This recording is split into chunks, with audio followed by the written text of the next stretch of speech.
Looks like it's going live on YouTube. Okay.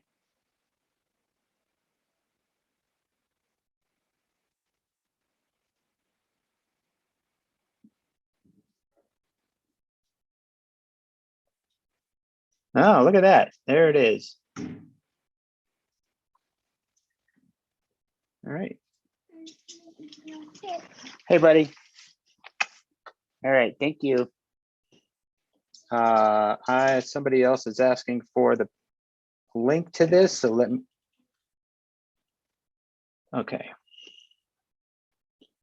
All right, can you guys still see me okay? No problems?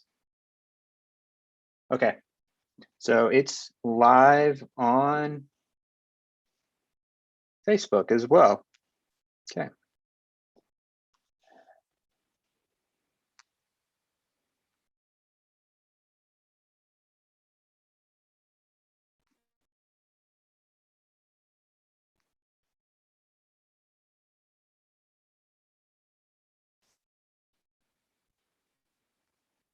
All right, great. Amy is joining. Okay. All right, great. So hopefully I can continue to watch this while we do the PowerPoint. So we'll see how this works out. Man, there's a lot of people I don't know in here. Thanks for joining. So everybody is there is good. David Leota joining. Okay. All right, great. So it's 7 after, we're gonna go ahead and start this. So let's go desktop 2. Share. All right, so you guys, somebody just give me a thumbs up. You can see the screen, the PowerPoint presentation. Okay, great. So for those of you that I don't know personally, my name is Scott Parker. I'm an I4WDTA, which is the International Four-Wheel Drive Trainers Association certified instructor. I have been teaching for about 5 years with BF Goodrich out at the Overland Expos, both East and West. This is a class that I've put on, and it usually gets pretty good reviews. So it's just something that I've kind of put together. There's a lot of things that people, especially when they're new into this activity or recreation, that they are not necessarily told. They'll see stuff going down the road. Maybe they have some friends that say, hey, go to this shop. This guy put my lift on. He put my roof rack on. He ordered my tent. Who's David Leota? Okay. So there's a lot of things that aren't necessarily told to people when they're building their rigs. And so that's why I kind of put this class together. Let's see. All right. So what is overlanding? Best way I can describe it is, I don't necessarily use this definition, but this is the most common. It's overlanding is self-reliant travel to remote destinations where the journey is the principal goal. In reality, overlanding is whatever you want it to be. It's your trip, do what you want. I think that a lot of people kind of get sucked into the box where they say you have to have a built-out 4Runner or a built-out Jeep or Land Cruiser, whatever it is, and that's not true. You know, if you load up your Subaru Outback with your camping gear and you and your family are going to go and visit all the national parks and you're going to hit some of the back roads and see different places that are out there that you normally wouldn't see, that's overlanding. It doesn't have to be, I use this example and I'm not digging on Expedition Overland, but you don't have to spend hundreds of thousands of dollars to go, you know, all the way down to the tip of South America to be considered an overlander. It's just a big misconception. But one of those things that I just try to impress upon people is make it your own activity, make it your own overland, make it your own sport, adventure travel, whatever you want to call it. I've actually started to stop calling it overlanding, and I just call it adventure travel, because you're just going out on an adventure. You don't know what's going to happen. So make it your own. This right here is just a little background about myself. A member of Bold Overland. Like I mentioned before, I'm a certified off-road instructor. I teach four-wheel drive training, driving and recovery for law enforcement, federal and military. I've been doing this off-road stuff for, I don't know, probably 15, 20 years. I am a BF Goodrich partner instructor, so I get asked to go to different events and instruct and drive their Jeeps around, so that's kind of cool. People always ask me, how'd you get into that? And it was just luck of the draw. I just happened to be at the right place at the right time, and it just worked out. Also, I've been at least an EMT, if not a paramedic, for close to 30 years now. So in addition to all my off-road driving and travel and adventures, I also run a tactical medical program for a federal 3-letter agency. And yeah, I love it. Been doing it for so long. It's just second nature now. So let's look at this. Hold on one second. Admit. There's somebody else joining the room there. All right, so I had to update this recently because for the longest time, we were just talking about gas and diesel vehicles. Well, now we have to start thinking about electric. So car versus truck versus SUV versus Jeep. So whoever's got their microphone on, if you could just mute it, that'd be great. Thank you. You'll notice that I've got a wide variety of vehicles up here. So, let's talk about it. And it'll make more sense when we get to the next slide. But really what I'm talking about is, can I use a Subaru Outback? Can I use a 4Runner? Can I use a Jeep? Can I use a Subaru Crosstrek or, the new Elon Musk vehicle, or I'm not even sure what that black one is, but I know it's an electric vehicle. Again, it's all going to be based on your wants and your needs, because everybody's different.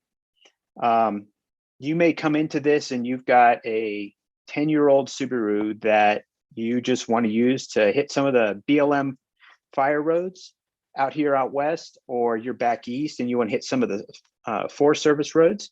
Those are a great vehicle to use. So they're all-wheel drive, and people will say, well, all-wheel drive's not good enough. Well, I will tell you that all-wheel drive is pretty darn good. I've seen some Subarus go places that you wouldn't think they could get. And so let's click on that next slide.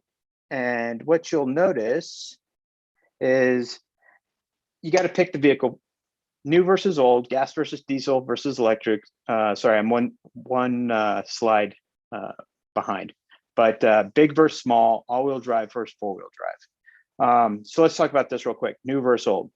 Do you want to go out and drop 40, 50 grand and then spend another 10, 20, 30 $1,000 to get it to where you want it?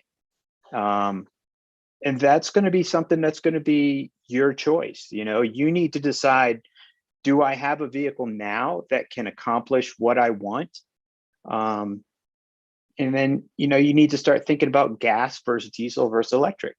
So if you're planning to travel around the world, and I know a few people that are doing this, when they had to choose their vehicle, they tried to figure out where they might go when they're overseas, and they looked to see what was available.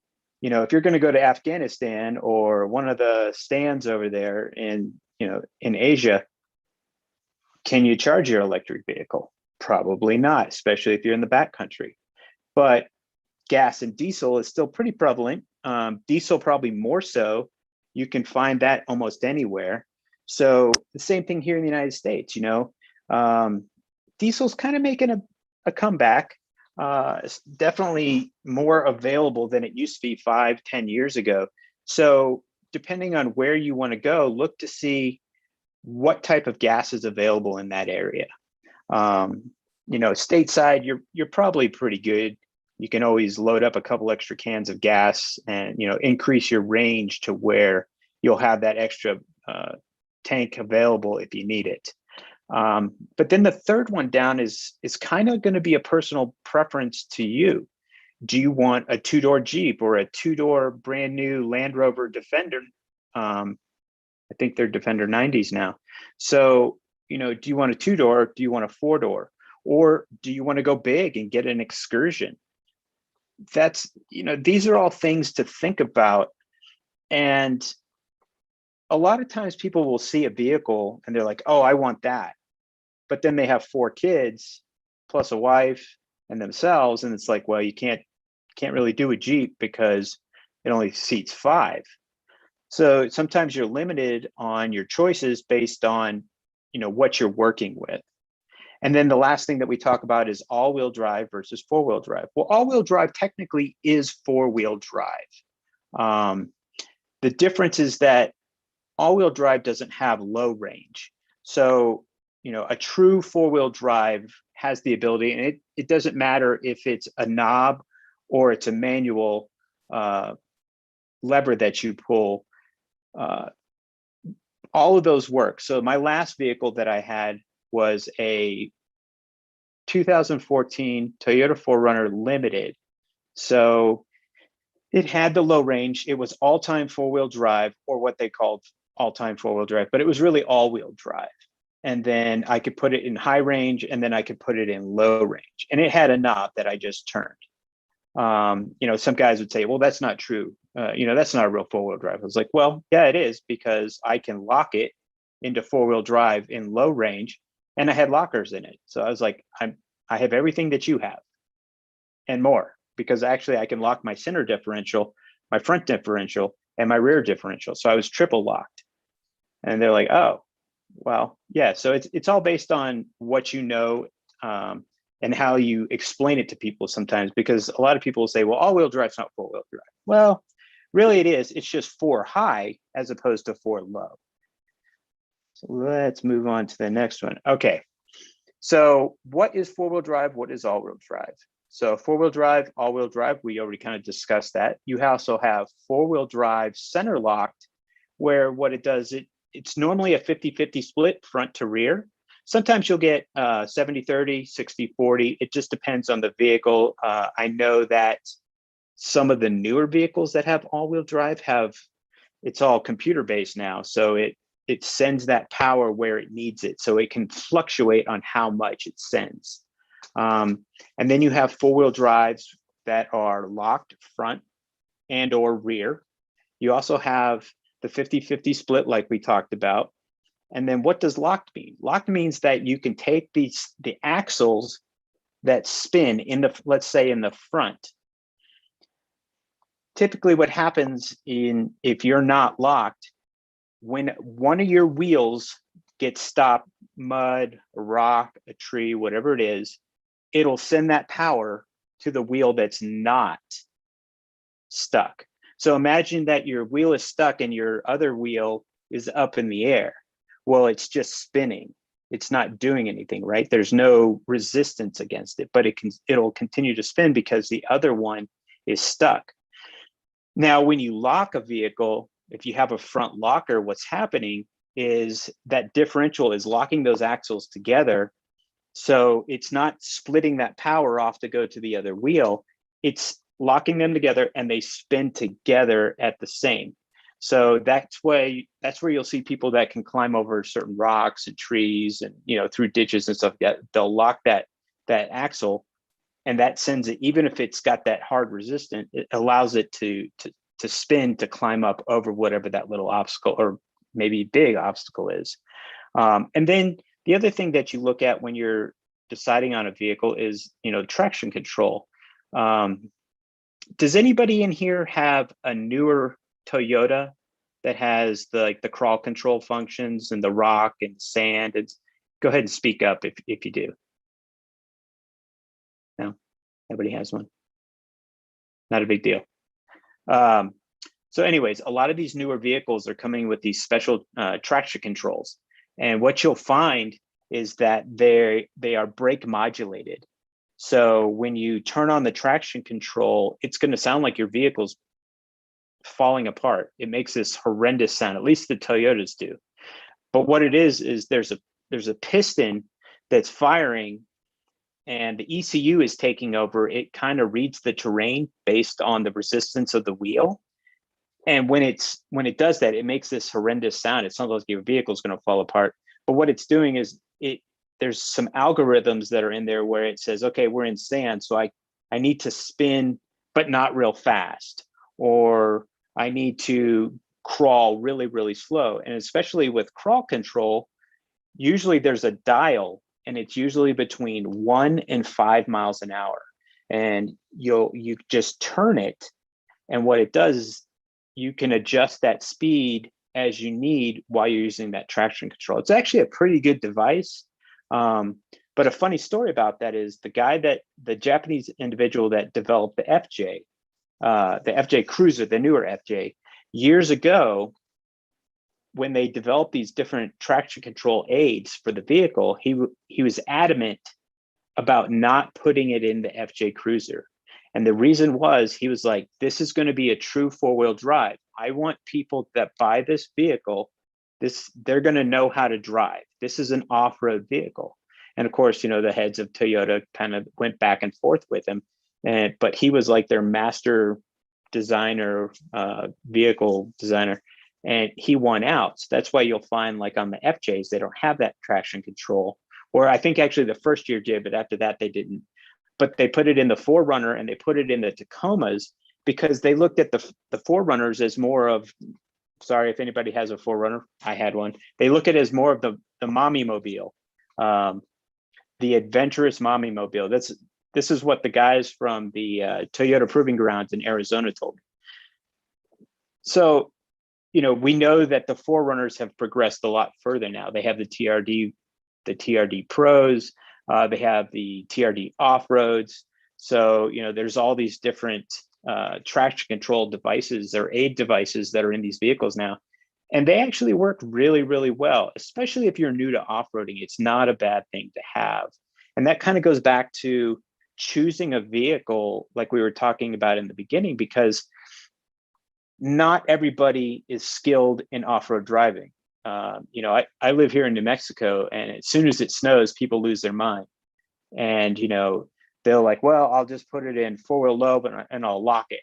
And it's like, well, it's not really going to do anything for you in the snow. Or if I'm on ice, they're like, well, I'll put it in four-wheel drive if I'm on ice. Well, I'm sure we've all driven on ice before. It doesn't matter whether you're in two-wheel drive or four-wheel drive. Ice is ice. There's no traction. So understanding all these different things that are available to you, whether you get an all-wheel drive, four-wheel drive, a four-wheel drive with a low range system, and it's got lockers, or it's a Subaru or whatever it is. Going in and looking at those things when you're trying to decide what type of vehicle you want, along with the things like, what type of fuel am I going to use? So do I want gas? Do I want diesel? Do I want electric? Do I want a hybrid? Whatever it's going to be, whatever system is going to work for you best, that's what you need to do. And a lot of people get told, oh, well, you need to go buy a Jeep, or you need to go buy a 4Runner. And it's like, no, you should buy what will work for you. You can take input from those people, but at the end of the day, it's your money. You need to decide what's best for you. So, do I need to invest a lot of money once I've picked my vehicle? No. And you'll see, I've written it out here. Figure out what you want to do before starting your build.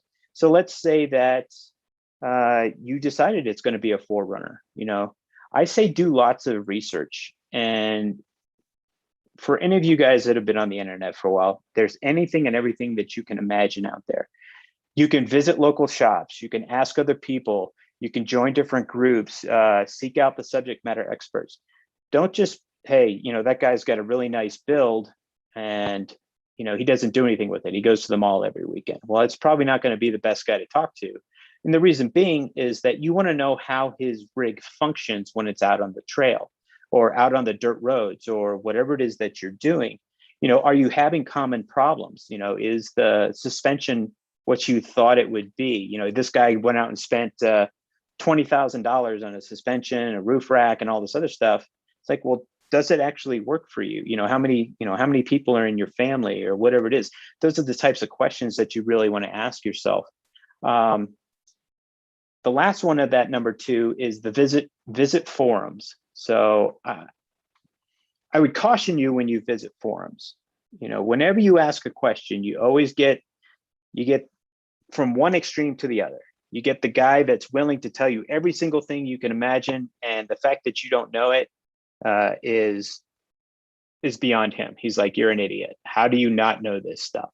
And then you get the people that are willing to help you as well. So, and they're very nice about it.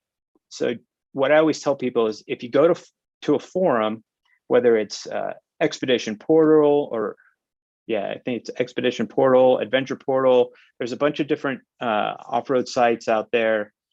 Even just, type in Forerunner Forum or type in Jeep Forum. Do a search for your question. A lot of times you can find the answer. You have to sift through all the information that's there. It's listed on the page, but a lot of times you can find the answers for that. And then probably the most important one is come up with a list of needs versus wants. Well, I need new tires. I need, I don't want an all-season radial. Maybe I want an all-terrain tire so that I know that I have a little better traction. So I need new tires versus, well, I want a fridge for my vehicle. Well, we know everything costs money, correct? So what you can say is make a column of needs versus wants. You might be able to get by with just using a cooler for the next year or two until you can save up money to buy a fridge, if that's what you want to do. Or, I'm spending a lot of time outdoors, and with the pandemic that's going on, I'm working from my campsite. Well, maybe I need a power system for my vehicle. Instead of running my vehicle all the time and plugging an inverter in and wasting my gas, maybe what I need is a power system with a inverter built in, and it's got solar panels. That could be a need versus a want, or a want versus, I'm sorry, it's a need versus a want. And those can go back and forth based on what you and your family are doing. And a lot of times you'll find that if you go to these different shops, people won't sit down and talk to you and say, okay, what do you want to do with the vehicle that we're getting ready to build? How do you want to use this vehicle? So it's important that you kind of list it out. And the other thing that they don't typically ask you is, okay, let's say you go to off-road shop A, and they say, okay, well, what do you want to do? I want to give it a 3-inch lift. Okay, cool. How much money do you want to spend? Well, that shouldn't be the first question. The first question should be, okay, you want a 3-inch lift, but what are you going to do with the vehicle? Well, me and my family are going to go camping in it probably for a week at a time. It's me, my wife, and I've got a small kid and a dog. Okay. So, okay, well, how much gear are you going to take? All right. And the reason I'm saying this is that there's all types of lifts and suspension. You can do a body lift, you can do a suspension lift. And the reason that it's important is that they each have their pros and their cons, right? So you can spend $10,000 on a long travel suspension kit, like you're going to go desert racing. Well, that's great. But if you're going to spend most of your time on the East Coast in the tight trails and the rocky and wet and muddy trails out there, maybe a long travel suspension isn't what you need. Maybe you need more of a mid-travel suspension, something that is fully, that you can adjust to make softer or harder based on the conditions that you're in. Also, maybe the springs that come with that lift aren't going to work for you because you're going to add 600 pounds of additional weight in the back of the vehicle. So everybody's willing to sell you something, But you'll notice that the good shops will ask you the questions that are pertinent. Well, okay, what are you going to do? Well, I'm going to put a 150 pound, 200 pound rooftop tent on top and a Gobi roof rack. And so now I'm like 250 pounds on top, and then I'm going to put a fridge in the back, and then I'm going to put all of our gear back there. And now I'm pushing 800 pounds. Well, the spring that comes with that lift that you've just chosen, that the guy chose for you, may not work, and you may need to buy what they call like an expedition spring, or a stronger spring, so that you don't have sag in the back. Now there's a pro to that. The pro is that your vehicle is going to sit properly. The con to that is going to be that your ride is going to be rougher now, because it's meant to have all that weight back there. Maybe you're going to drive around all the time with that extra weight, and that's fine with you. But understanding that there's always a give and a take. Sometimes you can find the sweet spot in there, but that's why I say come up with a list of needs and wants, talk to people, and if the shop that you're going to doesn't ask you, say, well, let me tell you what I'm going to do first, and the types of things that I need the vehicle to be capable of, and build like number 4 says, build it smartly.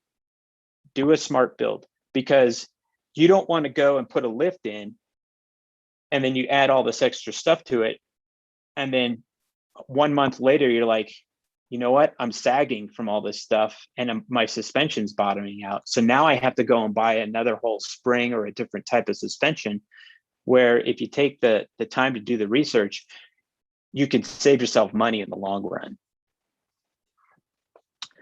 Vehicle dynamics and how they affect my build. All right, so let's get into the meat and potatoes of this stuff. So you'll find out that a lot of these vehicles, well, outside of the Rubicon, and maybe a couple others, most of them aren't built for overlanding, right?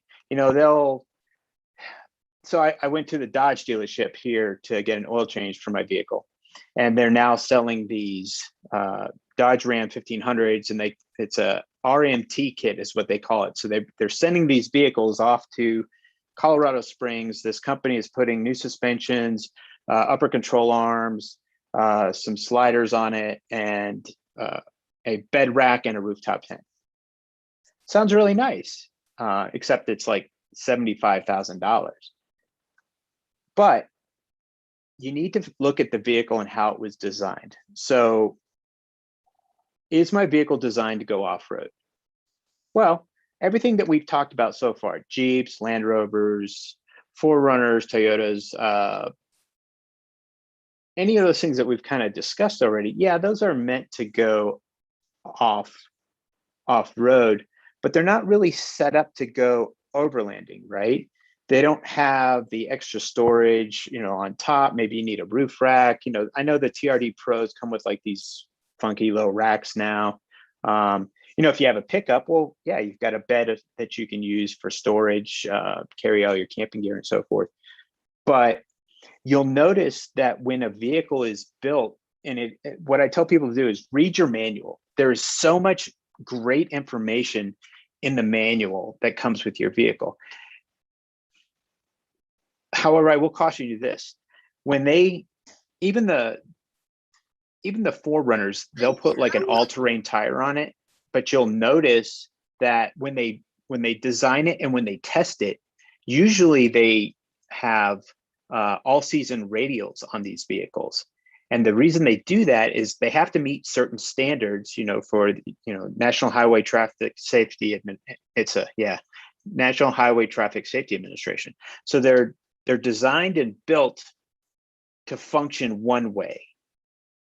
And as soon as we change one thing on that vehicle, we've altered how they designed that vehicle to handle. So it can be as simple as going from an all-season radial to a all-terrain. Sorry, hold on one second. You can go from an all-season radial to an all-terrain tire, and now you're going to lose gas mileage, right? Because all season radial is a smoother tire. It's meant to be used on the highway. So you'll notice right away, okay, my gas mileage went down. So we've imagine that staying. I'm sorry, somebody's talking, but I can't hear it.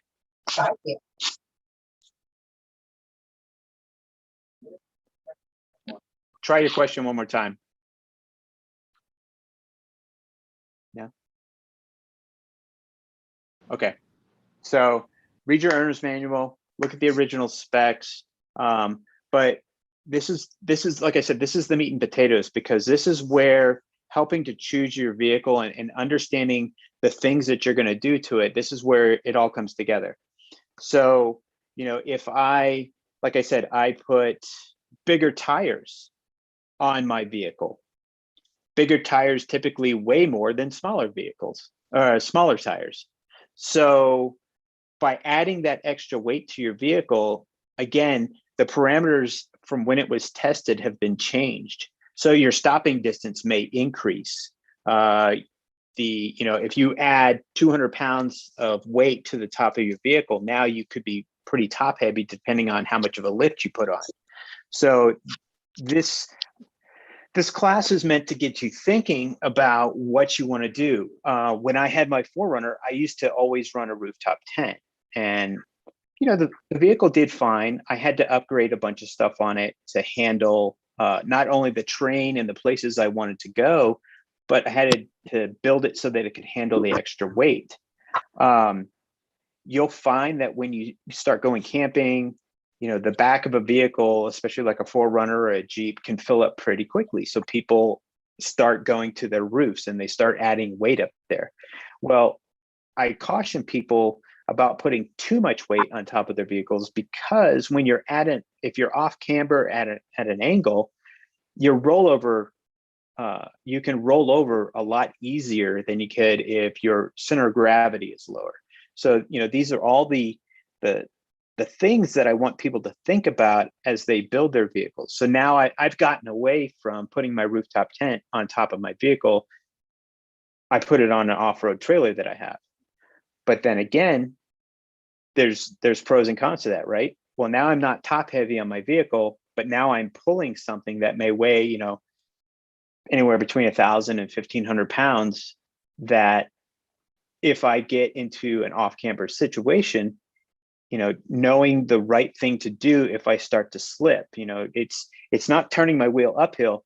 Really what you're supposed to do is turn your wheel downhill to go with the turn. And what it does is it stops you from rolling. So yeah, you know, it's one of those things where nobody kind of talks about, hey, you're building a vehicle, but you don't always want to go up. Sometimes you can. It just depends on your center of gravity. You know, if you're driving a brand new Rubicon with a 6-inch lift on it and heavy springs, and then you're adding 300 pounds to your roof, it's probably not a great idea. I probably wouldn't want to go to Moab and do that. And then, you know, new versus old, I put that in there again because, you know, newer vehicles typically have newer components. Well, if I'm buying a used vehicle that's got older components, are they worn out? I'm actually running into that problem right now myself. I bought a 2018 Jeep Rubicon 4-door, and the guy had 37-inch tires on it, which is great. It was a decent build. It wasn't a great build, but he left a lot of the stock parts on there. And because of the heavier tires, they wear out faster. So now I'm having to go back and replace parts. And that can all factor into, okay, well, what type of vehicle do I want? You know, maybe I have $30,000 to spend on a new vehicle that I would like to go overlanding or off-roading in, whatever it is. But as soon as I buy it, then I've got to do another $5,000-6,000 in upgrades just to get the normal components working. So, you know, there's pros and cons to choosing a new vehicle versus an old vehicle. And I want people to keep that in mind.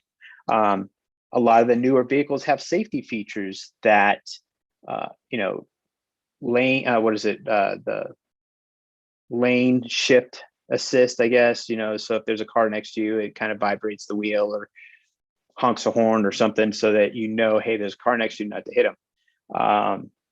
Some of those things are great. I will tell you some of those things are not great, because when you're off-roading or overlanding, they can be a hindrance. So in the new vehicle that you're buying, can you turn some of those off? If you need to roll up to a ledge to be able to put your tire on it to roll over, is the vehicle going to lock up and not let you do it because you have some of these safety systems? So it's important that you understand when you go in to buy a vehicle, what you're getting. And I'll tell you this, we used to work with the dealership out in Knoxville, the Toyota dealership. The rollover rate for salespeople is so high, almost none of them know anything about the vehicle. They're just basically there to show you the vehicle, take you for a test drive. Oh, you like this? Okay, great. Let's get you over to the finance guy and you can buy it. But most of them don't know anything about the vehicle. So they worked with us, and we would take the salespeople out to a track that we built on their property, and we would teach them how to operate the crawl control systems, the traction control systems, how to put it in four-wheel drive. It amazes me when I put a four-wheel drive class on, a basic class, people say, well, it's in four-wheel drive. Well, how do you know it's in four-wheel drive? Well, when I bought it, they said it was a four-wheel drive vehicle.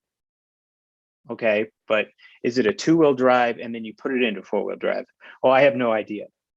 So having that little bit of knowledge can go a long ways. And that's why I say read your manual, because there's so much important information in there. How much your vehicle weighs? What's the gross vehicle weight rating? What's the carrying capacity? What's the towing capacity? What's the fuel range? Or, how big of a tank does it have? All those little pieces of information are great. And they give you the information to help you succeed, because you don't want to say, let's say it's a 4,000 pound vehicle, you have 1,000 pound capacity to put in it. Well, you're putting a bed slide in and, a camper slide, and it weighs 2,000 pounds. And now you're 1,000 pounds over what that vehicle is meant to. So we've changed the dynamics, right? So maybe I need to find a lighter camper to go in the back, or I need to lighten up my gear, or whatever it is. But being able to disable some of those safety features can benefit you when you're off-road that you may not necessarily need when you're there. So I know that the new Ford Bronco and the Jeeps have the ability to disconnect sway bars, at least the front sway bars. So, understanding what that does, when you disconnect the sway bar, it's what keeps your vehicle, your tires from traveling too much, right? There's a limit. Well, when you disconnect it, it allows for longer travel, which is great for obstacles, but at higher speeds, you don't want to necessarily have a disconnected sway bar, because it can allow you to roll over easier. Some of the newer vehicles are coming with both front and rear cameras, which are great, because then you have the ability to see an obstacle that's directly in front or behind you. And you'll find that a lot of people will add these aftermarket as well. All right, let's cruise on through here. All right. So let's talk lifting a vehicle. There's different ways to do it.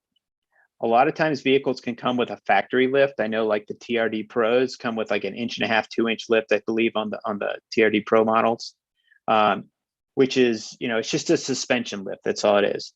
But you can also find what they call a spacer lift. And that's where they just basically put like a hockey puck in your suspension, and it lifts it up. Now, I typically tell people to stay away from these, because you're basically just adding a hard piece. It literally looks like a hockey puck, and there's no benefit to it other than it makes your ride really hard. And especially if you're off-road, you would much prefer a softer ride than a harder ride. The suspension lift is typically where you make your money. That is, you can go, most vehicles have a slightly forward cant to them. And when you're building your vehicle, you need to figure out, okay, do I want to keep that slightly forward cant, or do I want to put it level? And a lot of people will say they want it level because they end up putting like a rooftop tent on their vehicle, and you don't want to be sleeping at angles. But a suspension lift is typically where you can get the better ride. It's better than a spacer lift by far. And you can go anywhere from like 2 inches to, depending on the vehicle. I know like full-size pickups, you can go up 6, 8 inches. I mean, sky's the limit, really. It's just based on money. But you need to decide what's going to be right for you. If your wife has, or you have a leg problem and it's hard for you to get into a really high lifted vehicle, well, you probably don't want a 6-inch lift. Maybe you only want a 2 or 3-inch lift, and that's going to work for you. But having that in mind and think about those things ahead of time will help you to decide what's going to work best, especially when you're talking to the individual at the off-road shop or the overland studio or wherever it is, to say, hey, this is what I want to do with it. I don't see myself going off of the main roads, dirt roads, at Yosemite National Park or Sequoia National Park or wherever it is that you want to go. And then the other thing is a body lift. And so really what's happening is you're not lifting the vehicle using suspension. You're actually raising the body. You're separating it from the frame, especially if it's a frame on body. And most of the vehicles we're talking about today are frame on body, except for the all-wheel drive Subarus. Those are a unibody. But with a frame on body, what they're doing is they're basically giving your wheels the ability to travel a little bit more, but you're only doing that by lifting the body of the vehicle up and not the actual vehicle by using suspension. And then the last thing that people forget most of the time is that tires actually can cause a lift to your vehicle. So if I have a 33-inch tire and I go to a 37-inch tire, there's 4 inches there that I'm getting. It'll be 2 inches on the bottom of the tire and 2 inches on the top of the tire. So understanding, hey, I really only want a 3-inch lift with 35s, or I want a 3-inch lift with 37s, understanding how the suspension will cause your tire to travel is important. And typically you'll find that the guys at the off-road shops are pretty good at telling you, hey, this is going to be all that you're going to be able to put in there in that wheel well, because if we go too big of a tire and not enough of a lift, then you're going to be crunching into your fenders and causing body damage. So that's lifting a vehicle. So changing stance. This is kind of important because when I'm changing the stance, number one, with a lift, I'm changing the height of the vehicle, right? So we're talking vehicle dynamics now. If I'm talking about width, you'll notice that some people will put wheel spacers on their vehicles because they want to run a certain pattern, they want a certain size tire, they need it to stick out further than the fenders so that they can put a bigger tire on there and have different travel. And there's 2 types of wheel spacers, as a matter of fact. There's hub and wheel centric. So hub is better because it's solid against the hub, whereas wheel spacers are attached via the lug nuts where it's not touching the hub, there's a gap. And so a lot of times if they're not put on exactly right, it basically causes the wheel to be not balanced on that rim. So or on the hub itself. So hub centric ones are typically the better of the 2 if you decide to do that. But there's a problem. If you are adding spacers to your wheels, the axle, whether it doesn't matter if it's a independent front suspension or a solid axle, you're putting weight further out from the hub itself that connects to the axle, right? So you can end up bending your axles. And that is actually what happened when I bought my Jeep. The guy had spacers on it because he wanted to run a bigger tire with a different suspension. He put wheel spacers on it, and then he only had it a year and a half, and it bent the rear axles on the Jeep. So when I took the Jeep over, when I bought it, I took the spacers off and I put the tires that I knew that would fit properly with that suspension. so that I wouldn't bend my axles anymore. Plus I upgraded the axles. So, there's ways to kind of accomplish that. But, I just want you guys to think about it. If you're looking for that wider stance. So changing the vehicle's weight. So we're talking about vehicle dynamics, right? So if I'm adding bumpers, steel, aluminum, it doesn't matter, winches, fuel cans, high lift jacks, lights, sliders, roof racks, rooftop tents, and anything else that, I'm going to throw in my vehicle to take, this is changing that vehicle's weight. And it's kind of what we were talking about earlier, understanding what your gross vehicle weight rating, what your carrying capacity, your tow capacity, things are. That'll change how that vehicle handles, especially if your vehicle is supposed to be, between 4,000 and 4,500, and now you're pushing 5 or 5,500. Adding that extra 500,000 pounds will make a difference, especially when you're hitting the gas. It's going to take a lot longer to get going. When I hit the brakes, it'll take a lot longer to stop. So what I typically tell people to do is go out and drive your vehicle, whatever it is that you're going to buy. Once you have it, go out and just drive it.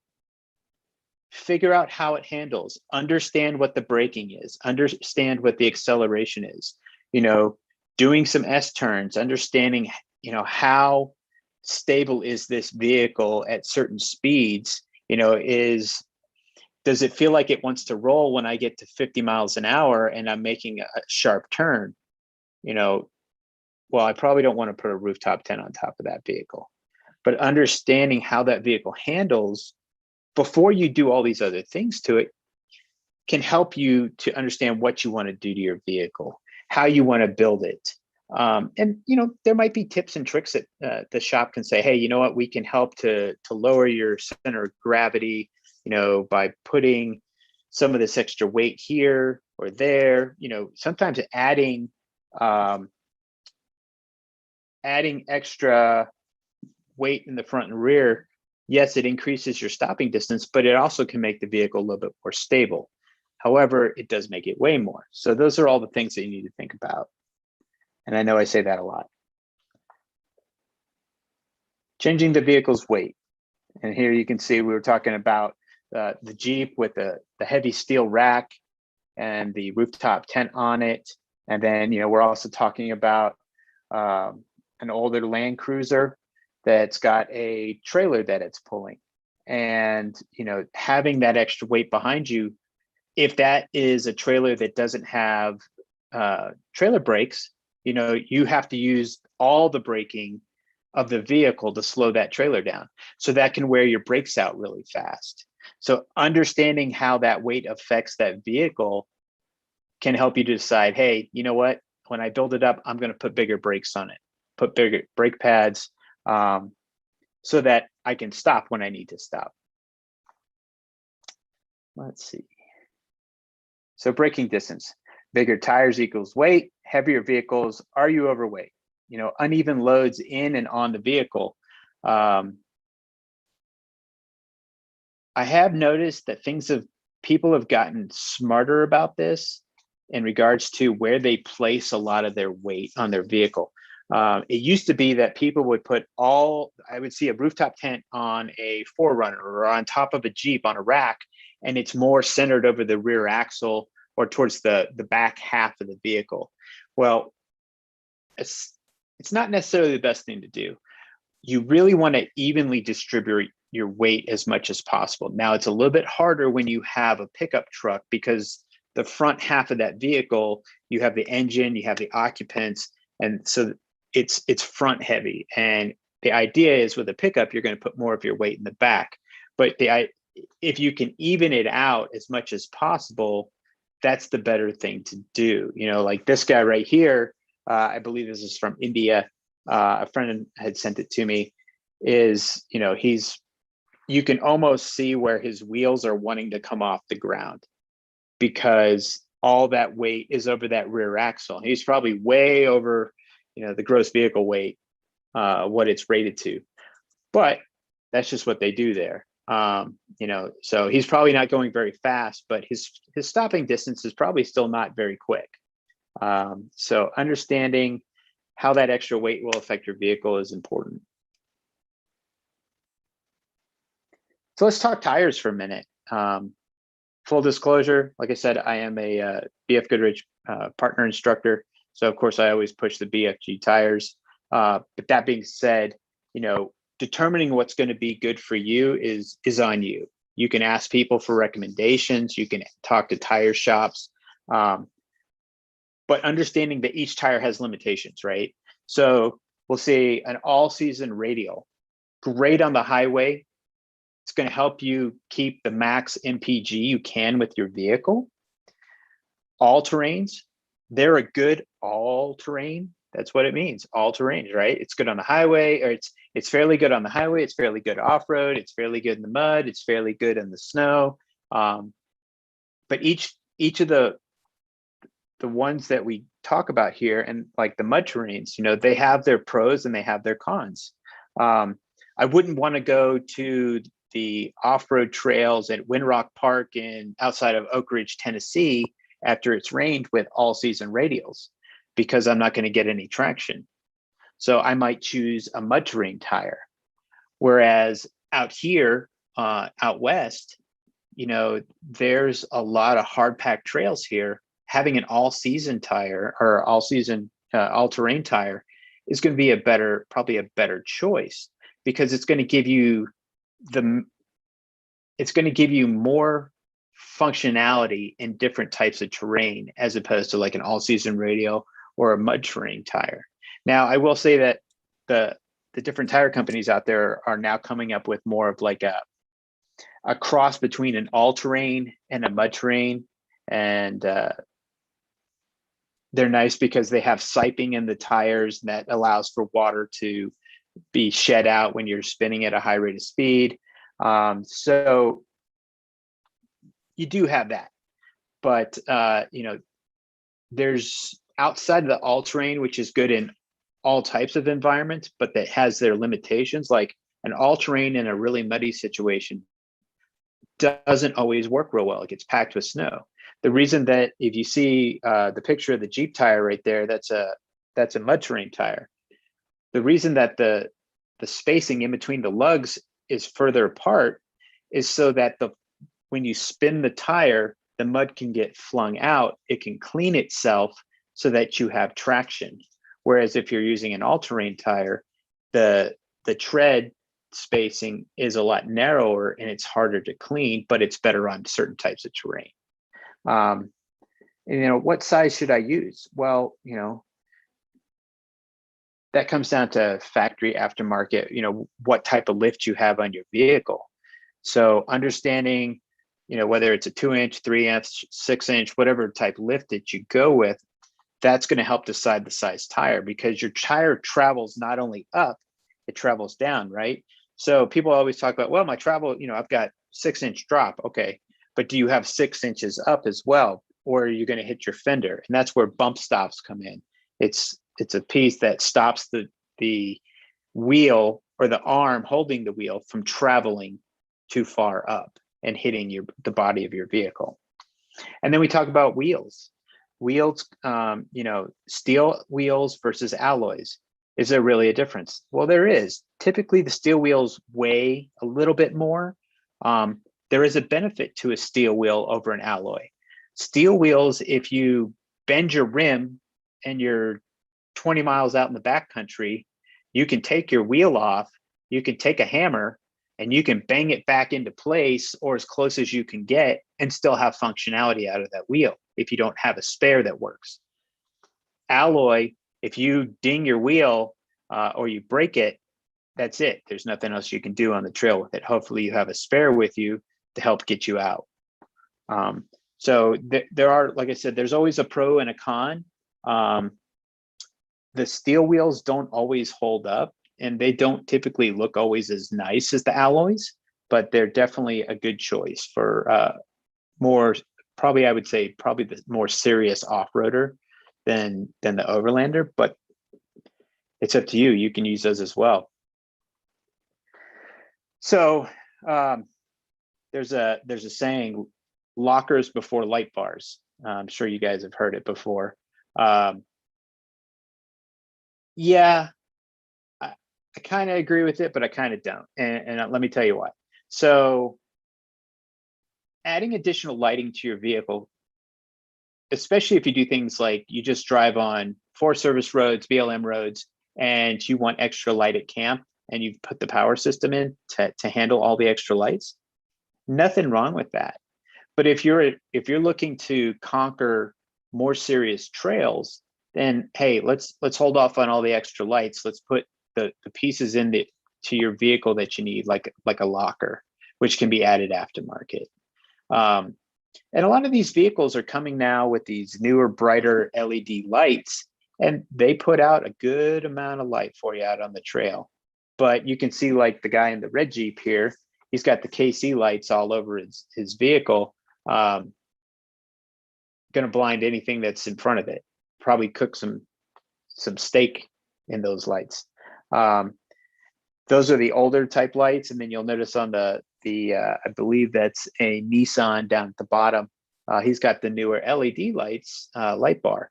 So you can add tons and tons of lights to your vehicle. I will caution you though, there are a lot of states where you are required to have a cover over your aftermarket lights. We'll just leave it at aftermarket lights as opposed to like a light bar or whatever. If you have aftermarket lights installed not in factory locations on your vehicle, you are a lot of times required to have a dark cover, black cover, whatever over those lights. Otherwise, it's a ticket. Because what they find is a lot of people that have all these extra lights, they'll run them up and down the highway and they run people off the road because people get blinded by them. So a lot of states have enacted these special laws to curtail that. So, but having extra lights is nice, especially around camp when it's really dark. Communications. Now this really isn't it's not part of vehicle dynamics, but I will say this, we're talking about things that can affect your vehicle and how, from a safety standpoint, let's put it like that, right? So having vehicle communications can be important should something happen, being able to call for help, whether that's a cell phone, whether that's a GPS communication device or a radio, any of those means can be beneficial in calling for help when you need it. Satellite phone, any of those things. I thought you guys might like this.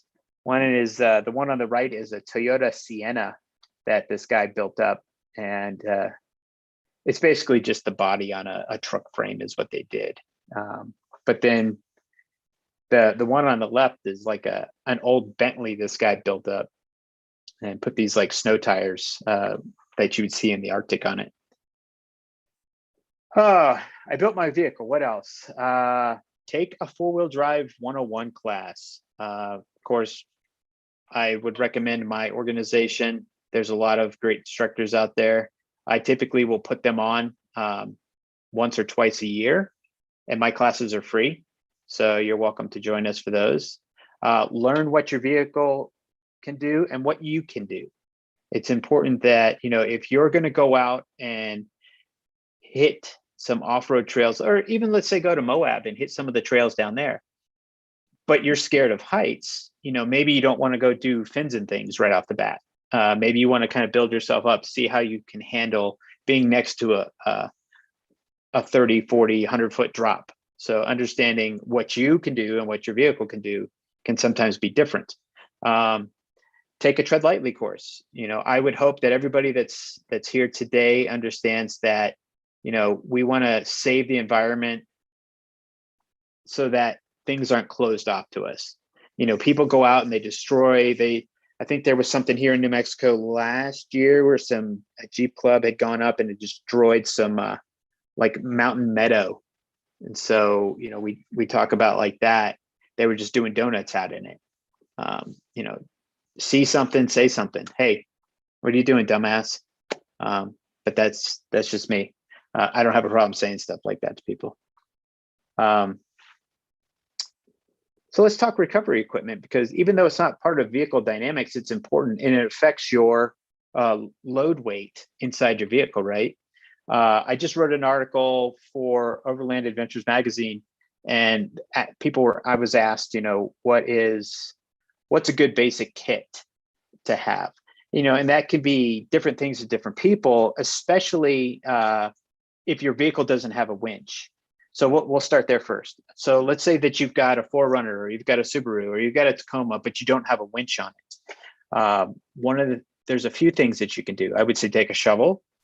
I would say take some traction boards. I choose to use the MaxTrax brand. There's others out there. I don't think they're necessarily as good as, but taking traction boards with you can be beneficial.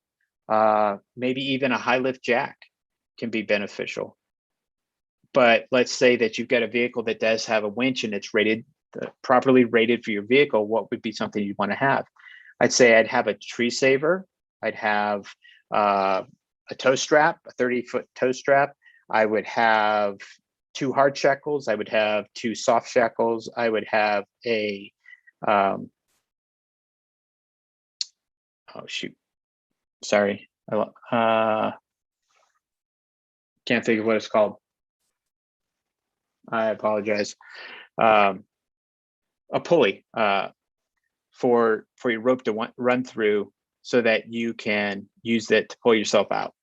And then, pulley block. Thank you. Sorry, I was having a brain freeze there. Even chains. But you'll find that there's all types of chains. You can go to Tractor Supply and you can buy chains, right? But buying the chain that's rated, grade 80 or better chain, tow truck driver chains, those are the ones that you want, because they're rated to pull vehicles. And then often forgotten is when you buy a vehicle and you do stuff to it, especially add a lift with bigger tires, having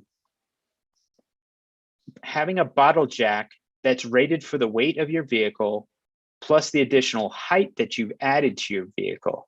So let's say that you've added a 4-inch lift. I'll use my vehicle as an example.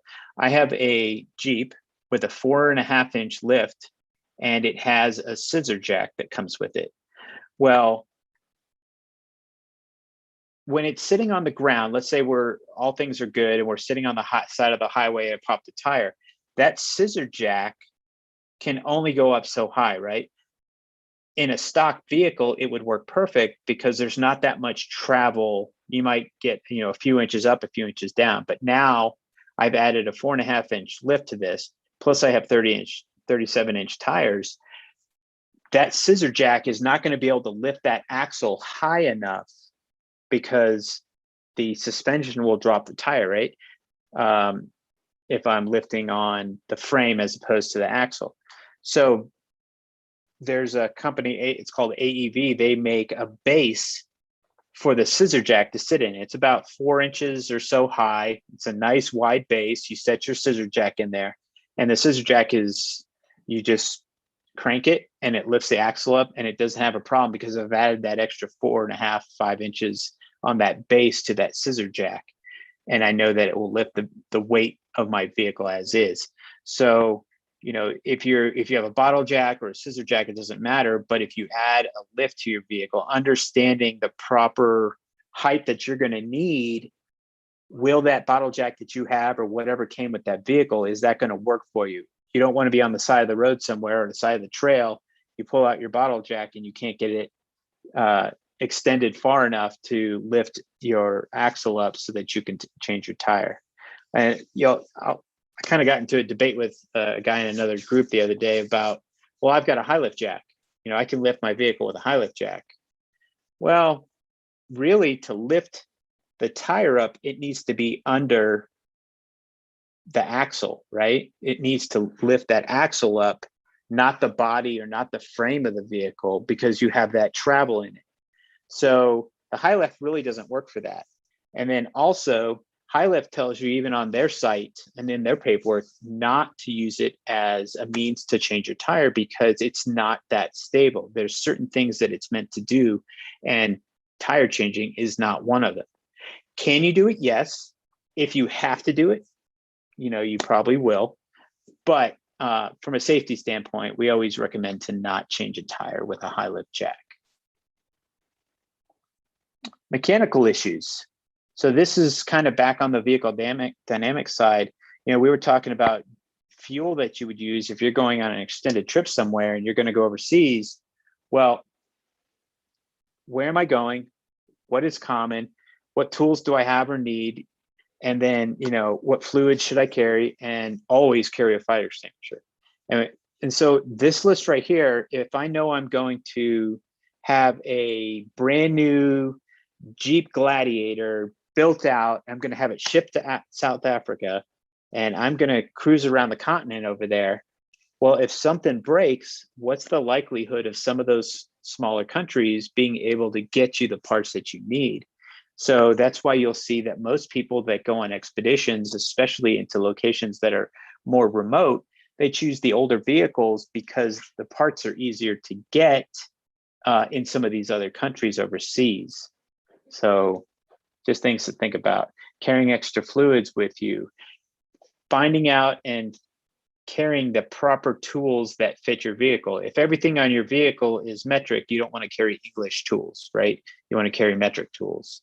Find out what the most common part breakage is on these vehicles. Is it a serpentine belt, or is it a O2 sensor? Is it something that you can actually change out on the trail? And having those parts with you can mean the difference of being stuck in the middle of nowhere for days or maybe even weeks, depending on how far out you are, and being able to make it back to civilization. What else continued? Researching where I want to go. So this is kind of that trip preparation we were talking about. There's videos and videos and videos online of people going all over the world. So fellow adventurers watching their YouTube videos, online forums, American Adventurous, American Portal, Expedition Portal, reading travel books, chat rooms, libraries, Forest Service websites. And if you guys haven't seen this one before, it's called iOverlander. It's an app that you can put on your phone, and it's people put campsites that they've stayed at, overlanding sites. Some of them are remote, some of them are in people's backyards. So that if you're looking for a place, you're in an area and you're looking for a place to stay, this is great because it gives you the coordinates. It tells you how to get there. A lot of times people upload photos of the campsite as well. So it's a great little app to have. I've used it several times and it works really, really well. Important, doing your research, look for laws or rules specific to your trip. This can be important. If you are a budding YouTube specialist and you want to start making these awesome videos and you're going to monetize your site, and you just got a new drone for Christmas and you want to go fly your drone at Bears Ears National Monument, well, do you need a permit to do that? Can you do that? National parks, I don't know, there was a law for a while that said you weren't allowed to fly any drones unless you had a commercial permit from the Department of Interior. I can't remember which one National Parks is, but understanding what the rules and the laws are for where you're going and what you're trying to do are important to have. Right, so navigation. This is important for trip preparation, right? So my good friend Billy is a Marine, and he's part of Bold Overland, and we have this saying that he came up with: is 2 is 1, 1 is none. I'm sure it came from the Marine somewhere or something like that, but it's true.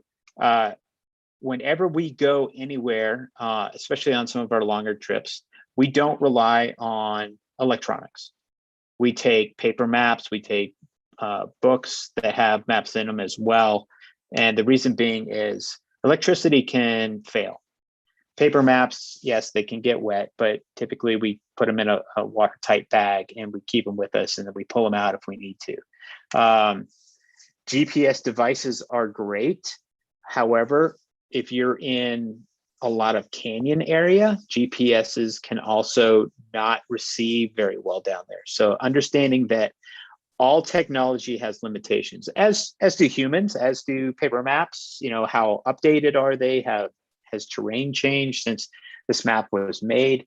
But understanding that navigation is key if you don't want to get lost. You can use your phone. There's lots of great apps out there: Gaia, Navlead, Garmin EarthMate, Backcountry Navigator. Most of these nowadays give you the ability to download maps of the area that you're going, because your phone has a GPS chip in it.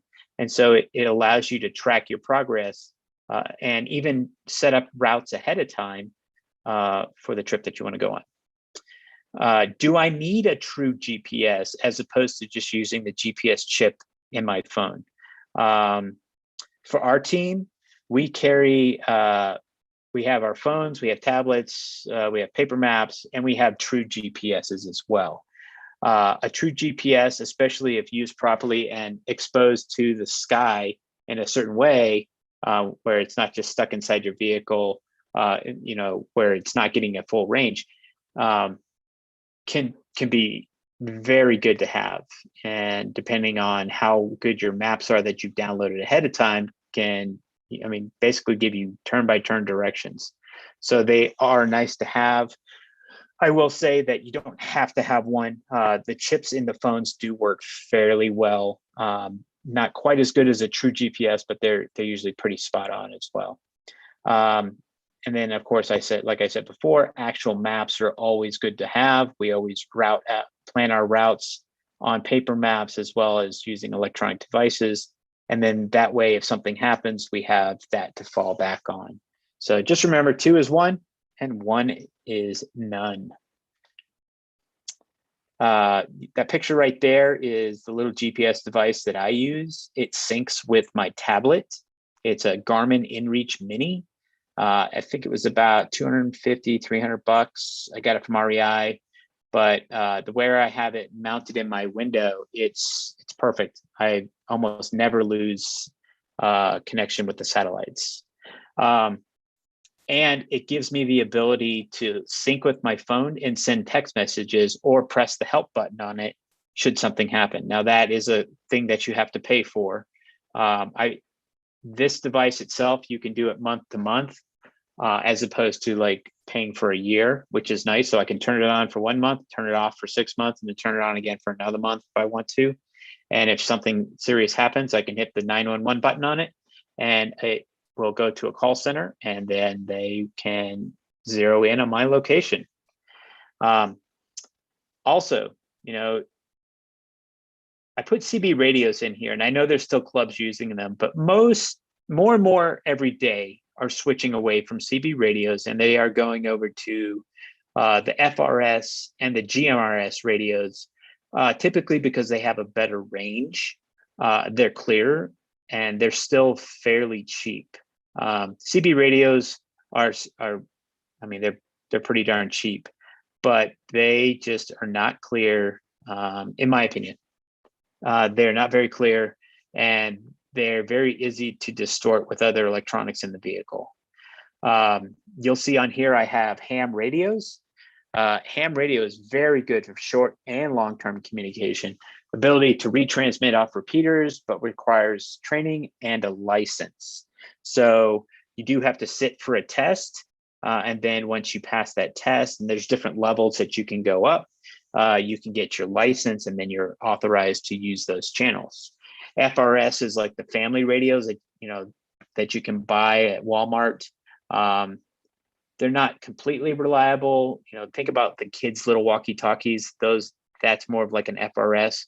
But you'll find that now there's combo radios where you'll have GMRS and FRS built together. Midland or Motorola, and there's a few others out there now. They are actually putting out some really good radios at a fairly decent price, and they are great for short and long-term, just like the ham radios. And you can use repeaters with these. Their system is not as robust, and by robust, I mean there's not as many antennas around the country.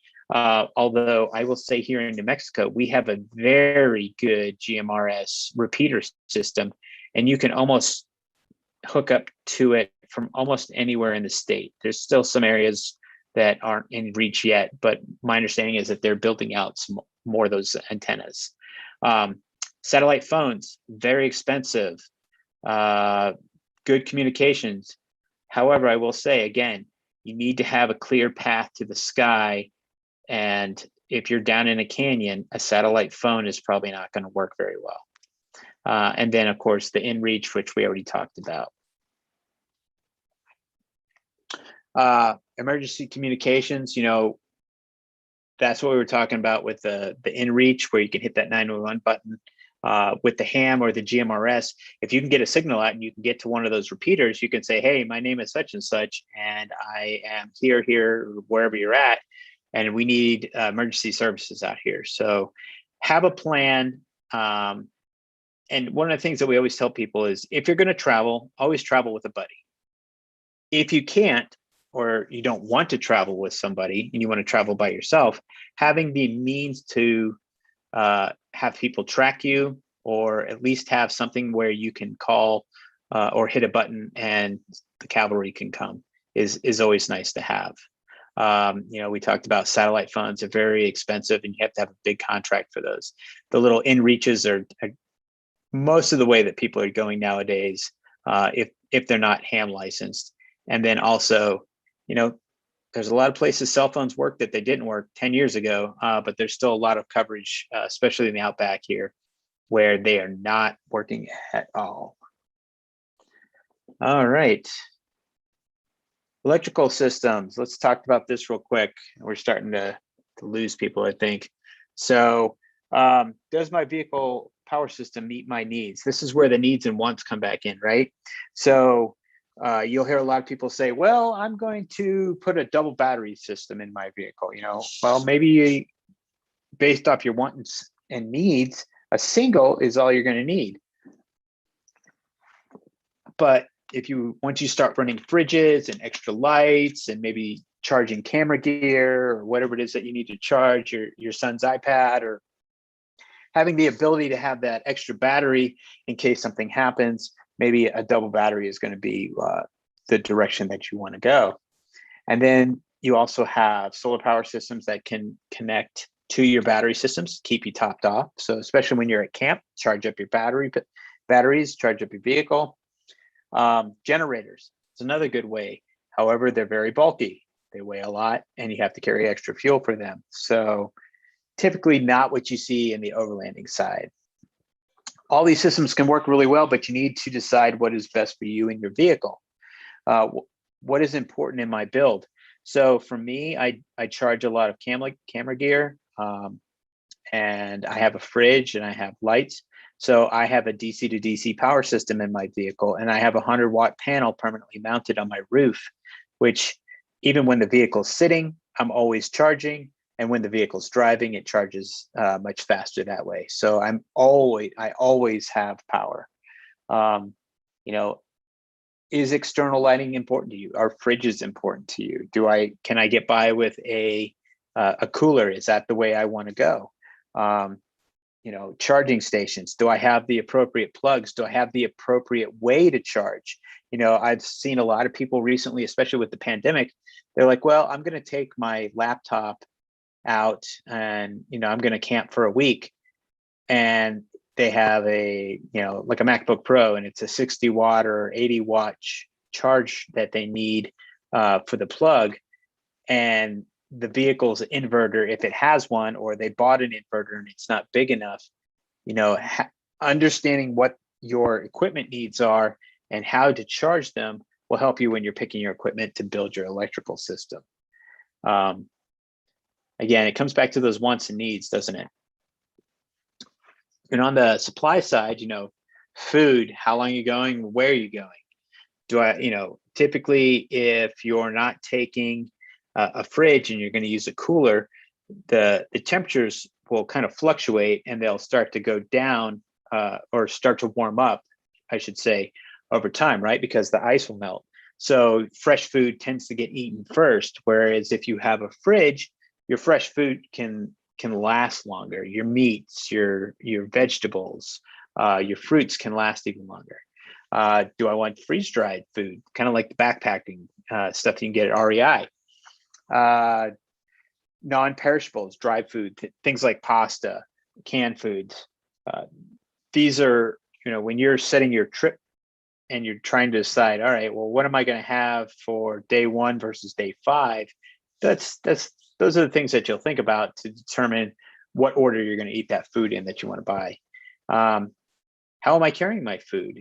Especially if you are going into the Rockies or you're going up to Wyoming or Idaho, and you have to worry about bears. How are you carrying your food? Is it in a dry box? It is in a fridge? Is it in a cooler that you're leaving outside next to your vehicle? Are there rules and regulations that say you have to have your stuff in a bear-proof container? Those are all important pieces of information when we're preparing for our trips that we need to think about. And then, water. On the East Coast, it's nice, having lived out there for a number of years, you can find water pretty much anywhere. You might have to filter it, but it's available. Out here, out West, it's a lot harder, especially if you're going to go out off trail, away from civilization, let's say. Are you taking enough water with you? And, are you going to come back into civilization every 2 to 3 days? And that's how you're going to fill up your water? Or are you trying to go for a week? How much water do you have? Is there a place that you can get water, but you need to filter it? Or you can get water and you need to boil it? There's also sterilization pills that you could put in water as well. They all have their ups and downs. And we talk about adding weight to a vehicle. Things like gas and water can add up real fast when it comes to weight. So keeping that in mind when you're not only thinking about supplies, but also thinking about your build and how far and how long you want to go out on the trail. All right, shelter. We're getting there. Shelter. So we've got ground tents, rooftop tents, hammocks in the vehicle, off-road trailers with tent on top or teardrop style, awning with a tent that comes off of it. This is all going to be something for you to decide how you want to do it. I've always been a big fan of the rooftop tents just because you're off the ground. So even if it's raining, you're not having to worry about, is everything dry? But you're higher off the ground, so you're more susceptible to wind. And when it's windy, and you'll know it in a rooftop tent.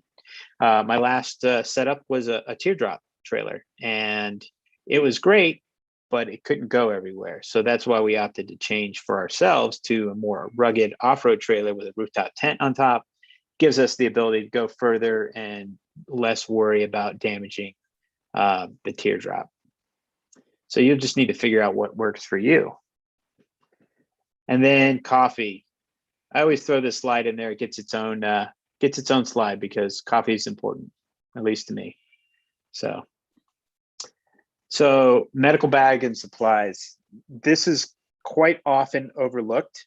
If you've spent any time in the outdoors, it's important that you carry a first aid kit with you and understand how to use it.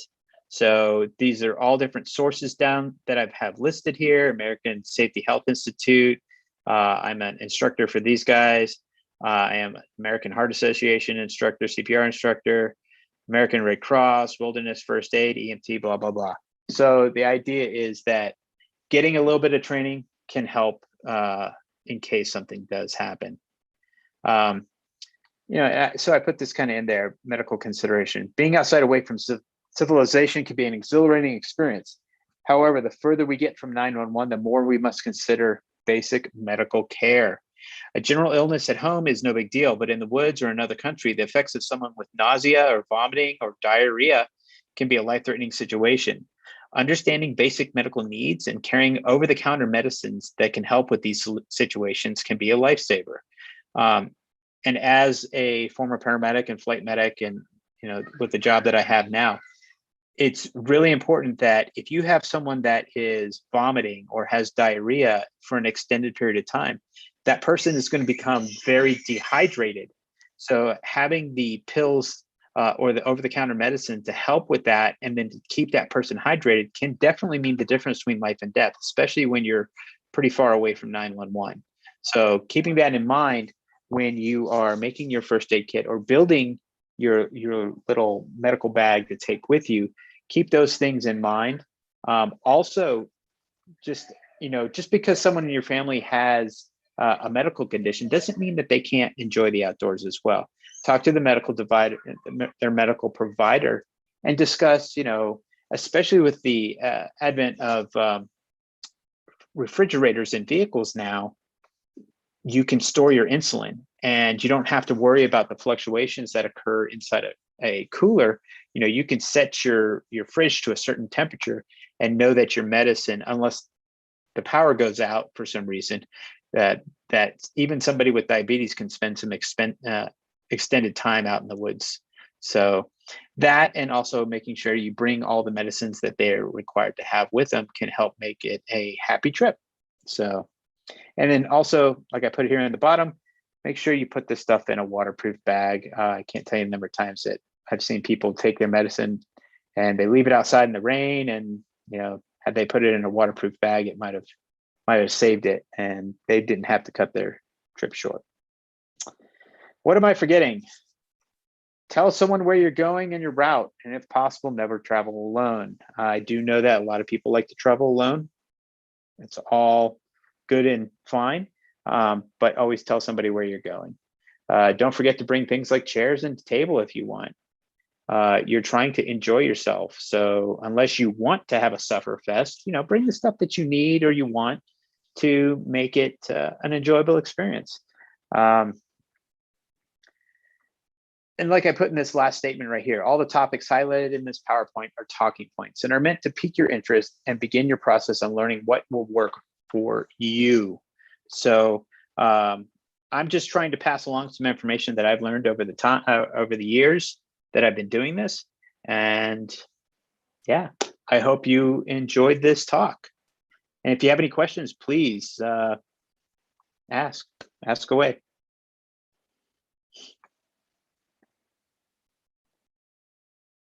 I'm not sure how many people are still here. We got a few.